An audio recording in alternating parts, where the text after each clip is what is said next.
Assalamualaikum dan salam sejahtera untuk kita semua. Di video kali ini, kita akan membahas tentang persiapan perakitan komputer. Merakit komputer merupakan serangkaian kegiatan untuk menyatukan komponen-komponen komputer yang terpisah menjadi rangkaian komputer agar dapat digunakan secara utuh. Kegiatan merakit berarti meletakkan komponen-komponen penyusun komputer pada posisi masing-masing, sehingga dapat beroperasi. Persiapan yang baik akan memudahkan dalam perakitan komputer, serta menghindari permasalahan yang mungkin timbul. Hal yang berkaitan dengan persiapan meliputi penentuan konfigurasi komputer, persiapan komponen dan perlengkapan,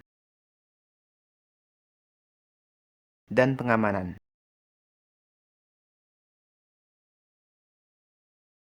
Penentuan konfigurasi komputer. Konfigurasi komputer berkaitan dengan penentuan jenis komponen dan fitur dari komputer serta bagaimana seluruh komponen dapat bekerja sebagai sebuah sistem komputer sesuai dengan keinginan kita. Penentuan komponen dimulai dari jenis prosesor, motherboard, lalu komponen lainnya.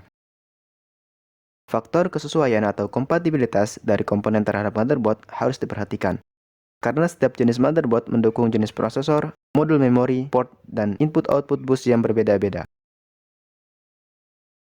Persiapan komponen. Untuk merakit sebuah komputer, dibutuhkan berbagai komponen utama, dan pastinya sangat penting sehingga tidak ada satu komponen pun yang boleh dilewatkan. Berikut ini adalah beberapa komponen yang dibutuhkan ketika hendak merakit komputer. Yang pertama, casing. Fungsi utama dari casing yaitu melindungi semua komponen yang ada dalam komputer. Kemudian yang kedua, mainboard. Mainboard adalah papan induk atau papan rangkaian utama pada komputer yang berisi rangkaian elektronik yang berfungsi sebagai pusat pengolahan.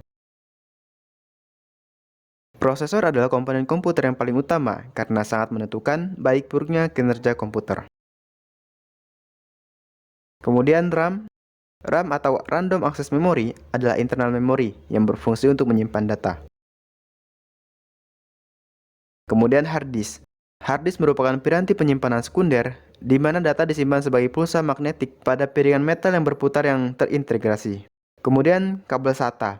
SATA adalah pengembangan dari ATA. SATA didefinisikan sebagai teknologi yang didesain untuk menggantikan ATA secara total.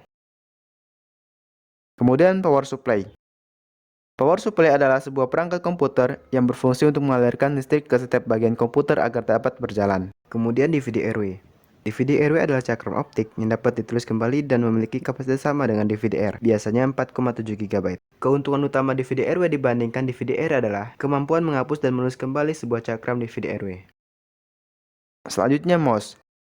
Mouse adalah alat atau perangkat yang digunakan untuk mengatur perpindahan kursor secara cepat atau digunakan untuk memberikan perintah secara praktis dan cepat pula.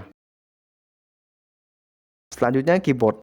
Keyboard komputer adalah salah satu bagian yang paling penting dari sebuah komputer yang digunakan untuk memasukkan perintah, teks, data numerik, dan jenis-jenis data dengan menekan tombol pada keyboard. Kemudian monitor. Monitor komputer adalah sebuah alat media output atau pengeluaran berbentuk gambar visual yang berasal dari sinyal elektronik komputer. Kemudian kabel power. Kabel ini berfungsi untuk menghubungkan power supply dan monitor ke aliran listrik. Selain perangkat keras di atas, kita juga harus mempersiapkan perangkat lunak, yaitu software sistem operasi dan driver perangkat keras. Pengamanan. Ada beberapa tips yang dapat dilakukan ketika kita sedang merakit komputer. Di antaranya, yang pertama, hindari merakit dalam keadaan berkeringat, karena kemungkinan keringat akan menetes ke peralatan yang sedang kita rakit tanpa kita ketahui. Yang kedua, hindari memegang atau menyentuh langsung kaki prosesor yang ada, termasuk chipset, karena dikhawatirkan adanya listrik statis yang dimiliki tubuh kita akan merusak komponen tersebut. Yang ketiga, pada setiap tahap perakitan, sebelum menambah komponen yang baru, power supply harus dimatikan, karena memasang komponen pada saat power supply hidup akan merusak komponen yang akan dipasang dan komponen lainnya. Yang keempat, hindari pemasangan komponen hard disk dengan kasar. Mungkin sekian video kali ini.